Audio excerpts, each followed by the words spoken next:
Hello and হরে কৃষ্ণা, আমি অদ্রিজা। আজ আমি অনেকদিন পর তোমাদের সাথে একটা মিনি ব্লগ শেয়ার করব। এই ব্লগটা কিন্তু ভীষণ একটা স্পেশাল দিনের ব্লগ, তো চলো তোমরা দেখতে থাকো। আমরা এখন যাচ্ছি একটা স্পেশাল জায়গায়, এখানে দেবাঞ্জনা আছে। সে হাই। তো আমি কেমন লাগছে সেটা আমি কমেন্ট বক্সে জানাতে ভুলো না। তোমরা সবাই জানিও আমাকে আর দেবাঞ্জনাকে কেমন লাগছে। আমার শাড়িটার লিঙ্ক চাইলে কমেন্ট করে দিয়ে দেবো, গয়নার লিঙ্ক চাইলে কমেন্ট করে দিয়ে দেবো, কানের এই যে হাতের যে ব্রেসলেটটা বলি সব কিছুর লিঙ্ক আমি কমেন্ট বক্সে দিয়ে দেবো, তো তোমরা চেক আউট করতে পারো।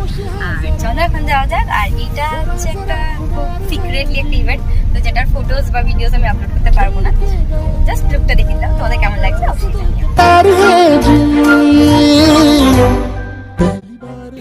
আমাদের দেবাঞ্জনা খুব সুন্দর কালার করেছে, দেখি ঘর ঘর ঘর মাথা, এই যে ব্লু, এই যে রেড, এই যে আবার গোল্ডেন, আর এই যে এখানে করেছিল গল্প করছে, আর এই যে প্রীতি, এই যে শ্রেয়া, এই যে না মানে আমি বুঝতে পারলাম না কেন এই কালারটা করেছে, আমি নিজেও বুঝতে পারিনি। সবাই যখন একসাথে থাকি না, কখন যে সময়টা কিভাবে কেটে যায় তখন আমরা টেরও পাই না। আর আমরা এখানে ব্রেকফাস্ট করতে বসে গেছিলাম, আমি, প্রীতি, দেবাঞ্জনা আর চন্দ্রিমা মিলে। আর তারপরে আমাদের সবাই হুল্লোড় শুরু হয়ে গেছিলো। তারপরে আমরা যেই কারণে এখানে এসেছিলাম তো সেটাও ভীষণ ভালোভাবে হয়ে গেছিলো, আর আমরা সবাই খুব মজা করেছি। তারপরে আমাদের নাচ গান শুরু হয়ে গেছিল।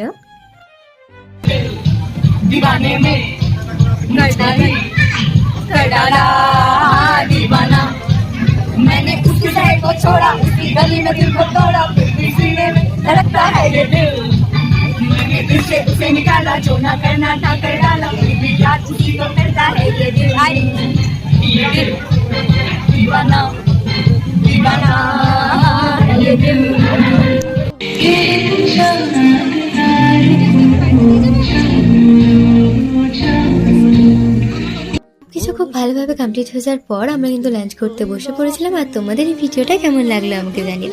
কোনো কিছুর লিঙ্ক লাগলে আমাকে কমেন্ট করে আমি অবশ্যই দিয়ে দেবো।